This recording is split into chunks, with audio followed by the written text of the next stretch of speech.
director of ICFJ, is all the more important to put journalists on a stronger footing to be able to deliver professionally on their mandate.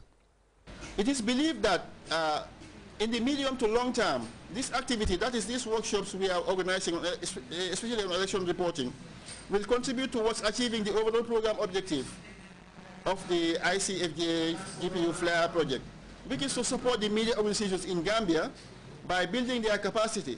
And in this way, we want to help advance the cause of good governance and basic freedoms in the country.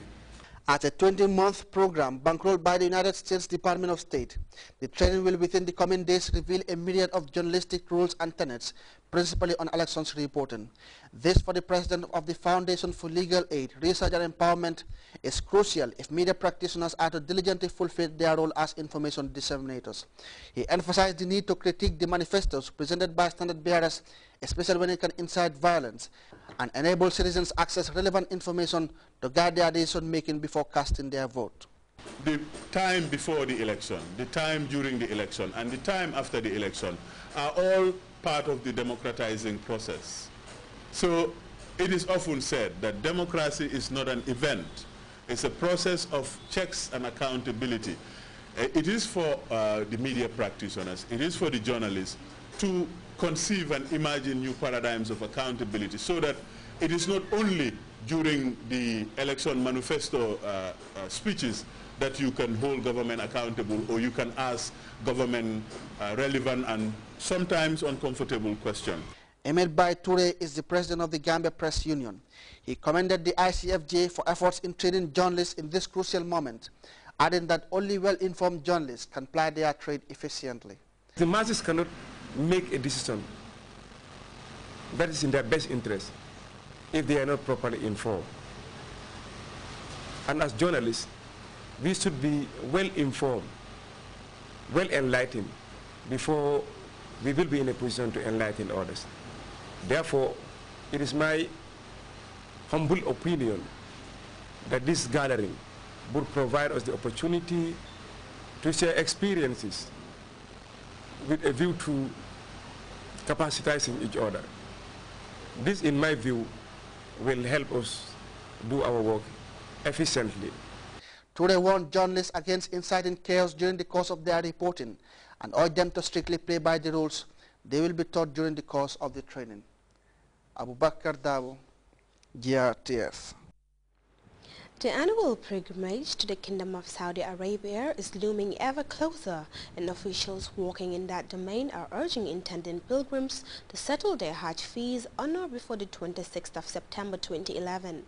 The appeal was made by the GIA Public Relations Officer in an interview with GRTS. Here is an excerpt.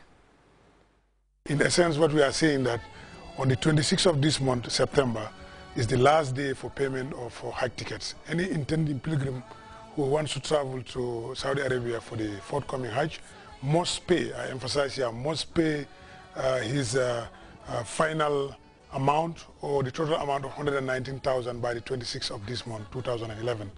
The reason is is that, you know, we have to prepare ourselves for the processing of visas on these passports belonging to the intending pilgrims.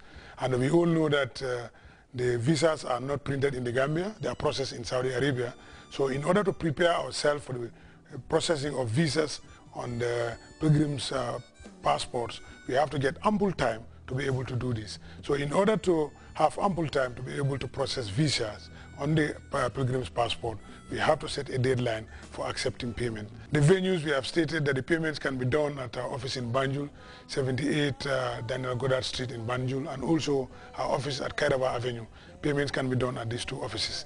At the same time, Mr. Jallo, we are also urging all intending pilgrims to submit their documents.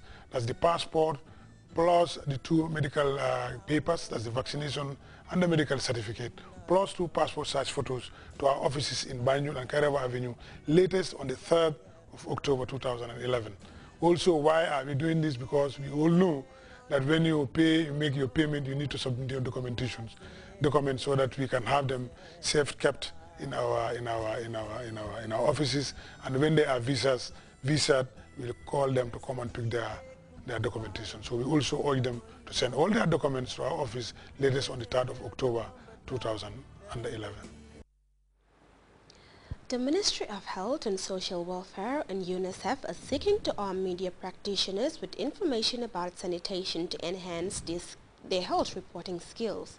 The organizers hope that proper dissemination of the knowledge gained during the synergy will help raise the level of hygiene and sanitation. Naikuma Demba reports. The crucial role the media plays in the dissemination of information to the public, their involvement particularly in health-related issues is but key. Therefore, equipping them with the accurate and relevant matters on health is of high significance to the Ministry of Health and Social Welfare. A host of issues were dilated on. Most prominent is the national and stakeholder perspective on health and sanitation. The Desensitization Forum is meant to equip health journalists with first-hand information on key health concerns before onward dissemination to a teeming mass of viewers, listeners, and readers. We at the ministry have seen that working with the health journalists and the media practitioners stand to gain time for us all to gain. As I said earlier, most of our disease bodies in this country are environment or sanitation related. Malaria is the leading cause of morbidity and mortality in this country. Who can stand here and say that malaria has no bearing on sanitation? For that reason, the strong and buoyant relationship that existed between the Ministry of Health and the Association of Health Journalists should be further exploited in this issue through advocacy and dissemination of information to the Gambian populace. Sanitation officials believe can meet desired goals only if all are fully involved and dedicated to make a change.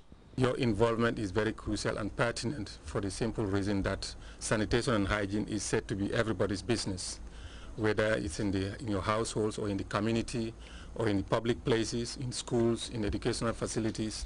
Sanitation and hygiene affects everybody as it contributes to environmental health, your own welfare and your well-being. A participant, Babakar Cham, is with the conviction that the role of the media is of paramount importance in circulating information to the masses. We will be talking about a lot of sensitization, but when we will talk about sensitization, certainly you'll be talking about the media. Why? Because of, the strengths through which, they can dissipate messages. Sanding his opinion on how the media can contribute, this is what he has to say. Whatever we might be discussing about health and I will say, but particularly about sanitation and hygiene might be in connection with some kinds of tremendous deep-rooted cultural attitudes that cannot be taken away overnight. This is the latest attempt by health officials in their drive to promote vital health-related issues through the help of the media. It can be agreeable that such an attempt will go an extra mile in ensuring that the general public is well fed on matters of health and sanitation.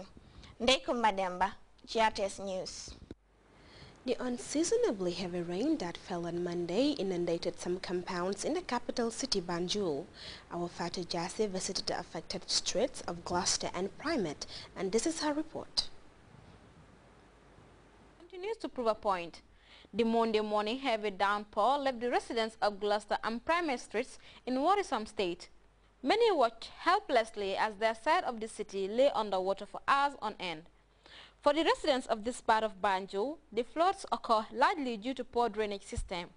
The drains were not meant to cater for these heavy rains, and now government and the city is revisiting the conditions of the drains, and there is a drain rehabilitation project that is already on the line, on the pipeline. Studies have already been done to make sure that the drains are widened and the capacity is bigger so that it could contain the volume of water that normally is available during the heavy downpours. Mohamed Ndao is a resident of Gloucester, one of the streets heavily hit by the floods.